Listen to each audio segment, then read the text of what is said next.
अब सांस में जो नमी है आपके, वो जाकर के आईने पर एक चित्र बनाएगी।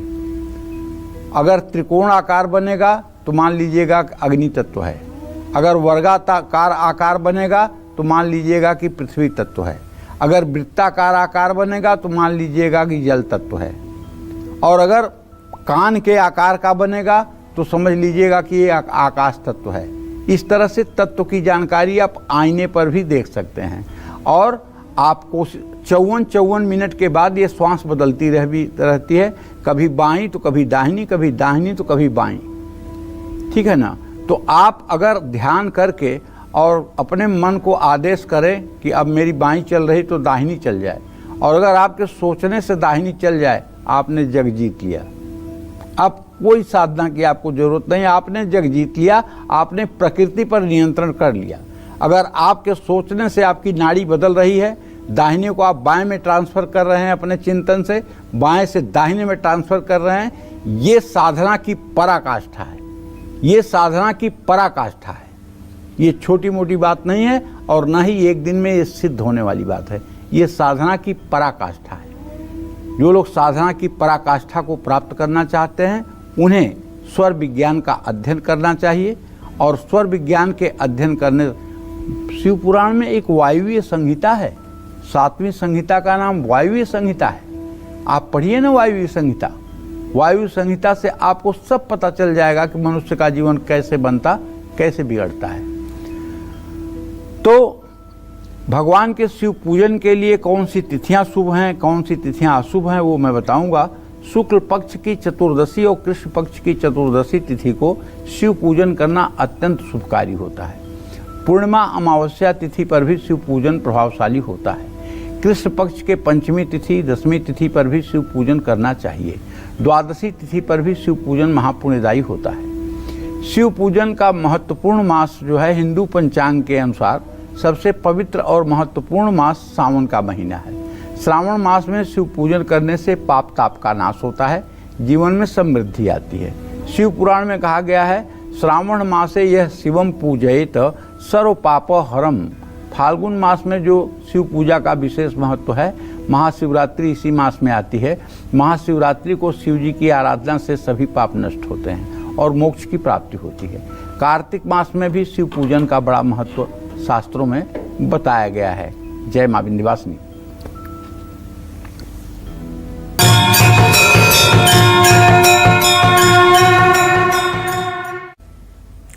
ब्रेक के बाद आप सभी का स्वागत है काल चक्र में। और शिवलिंग पर बेलपत्र चढ़ाने की विधि क्या है, साथ ही शिवलिंग पर हमें कौन सा फूल चढ़ाना चाहिए और कौन सा नहीं, आइए ये सब जान लेते हैं। पंडित जी से बताएं। पंडित जी देखिए, सावन में शिवलिंग पर बेलपत्र तो आप सभी चढ़ाते हैं और चढ़ाना चाहिए, लेकिन इसकी सही विधि क्या है ये मैं आपको बताता हूँ।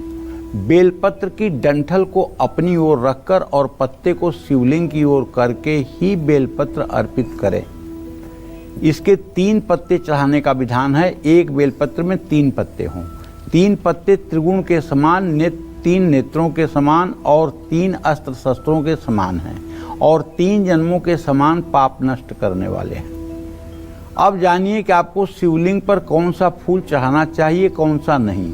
शिवलिंग पर धतूरा, सफ़ेद कमल, सफ़ेद कनेर, चमेली, मंदार, नागचंपा, नागकेसर, रजनीगंधा, जूही, मोगरा और कोई भी सफ़ेद फूल चढ़ाना चाहिए। शिवलिंग पर 10 की संख्या में ही फूल चढ़ाएं।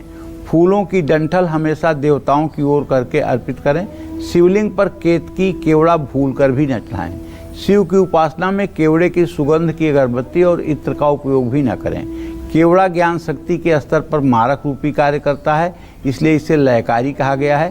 पूजा विधि लयकारी शक्ति से संबंधित नहीं है, इसलिए जहाँ तक संभव हो शिव पूजन में केवड़े का उपयोग नहीं किया जाता है। शिव पुराण के अनुसार वायवीय संहिता के अध्याय 12 के अनुसार शिवलिंग पर तुलसी का पत्ता भी नहीं चढ़ाना चाहिए।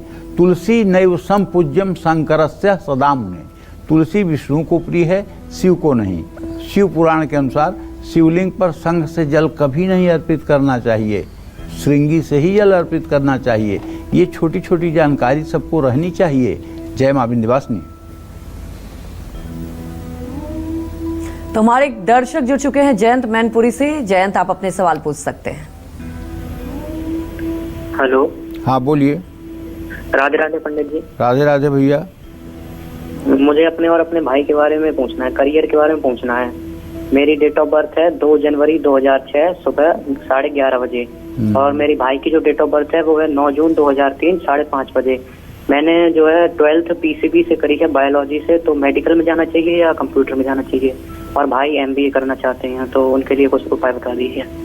ऐसा है बेटा कि आपके विद्या भाव का स्वामी शुक्र है और शुक्र शनि का तृतीय एकादश से इत्साल है। अब जब तुमने 12th पीसीबी से किया है तो अब इंजीनियरिंग करने का कौन सा रास्ता खुला हुआ है जब मैथ नहीं है? तो पहली बात। दूसरी बात यह है कि तुम्हारे आजीविका भाव का स्वामी जो है वो मतलब कि शुक्र है, और शुक्र जो होता है ये आपको बीबीए एमबीए की तरफ इशारा करता है जाने के लिए। अगर आपका इंटरेस्ट प्रबंधन में हो तो आप बीबीए एमबीए की पढ़ाई कर लीजिए, क्योंकि चंद्रमा की स्थिति जो मैं देख रहा हूँ, राहु और केतु के बीच में चंद्रमा है, इससे मुझे तो नहीं लगता कि आप नीट क्वालिफाई कर पाएंगे। समय आपका बर्बाद होगा, लेकिन उससे मतलब कि कोई फ़ायदा नहीं निकलेगा। और जहाँ तक छोटे भाई के बारे में आपने पूछा है तो उसके बारे में बता दूँ कि उसे पढ़ाई लिखाई करना चाहिए, और जहाँ तक मेरा जो अनुभव कह रहा है, अगर वो वकालत की पढ़ाई करे या वो कानून के क्षेत्र में पढ़ाई करे तो उसे ज़्यादा सफलता मिल सकती है। जय मां विंध्यवासिनी। तो वक्त हो चला एक छोटे से ब्रेक का, लेकिन आप कहीं मत जाइए क्योंकि ब्रेक के उस पार सावन में शिव पूजन से जुड़ी वो जानकारी आपका इंतजार कर रही है, जिसे जानना और समझना हर शिव भक्त के लिए बेहद ही जरूरी है। जैसे कि बाएं या दाएं कहां से शुरू करें शिवलिंग की परिक्रमा, शिवलिंग की पूरी परिक्रमा करें या नहीं, शिवलिंग का अर्घा लांघे या नहीं, शिवलिंग की परिक्रमा के सही नियम क्या हैं, ये सब जानेंगे पंडित जी से। लेकिन एक छोटे से ब्रेक के बाद आप बने रहिए हमारे साथ और देखते रहिए सावन स्पेशल कालचक्र।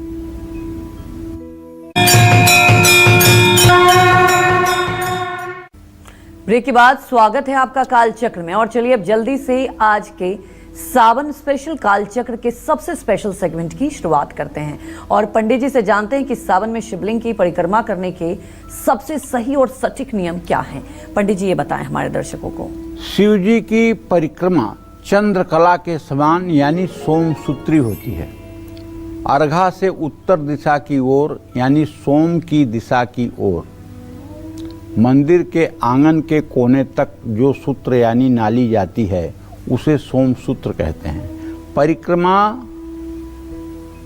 बाईं ओर से आरंभ करें और अभिषेक की जल प्रणालिका को दूसरी छोर तक जाकर उसे न लांघते हुए मुड़ें, फिर एक बार फिर प्रणालिका तक विपरीत दिशा में आकर परिक्रमा पूर्ण करें।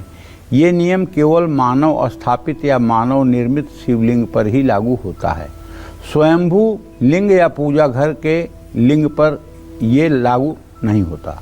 अर्घा के स्रोत को लांघते नहीं हैं क्योंकि वहाँ शक्ति स्रोत होता है। उसे लांघते समय पैर फैलते हैं और शरीर पर इसका अशुभ प्रभाव पड़ता है। लांघते समय अगर खुद को संकुचित कर लें यानी नाड़ियों को भींच लें तो नाड़ियों पर दुष्परिणाम नहीं होते हैं।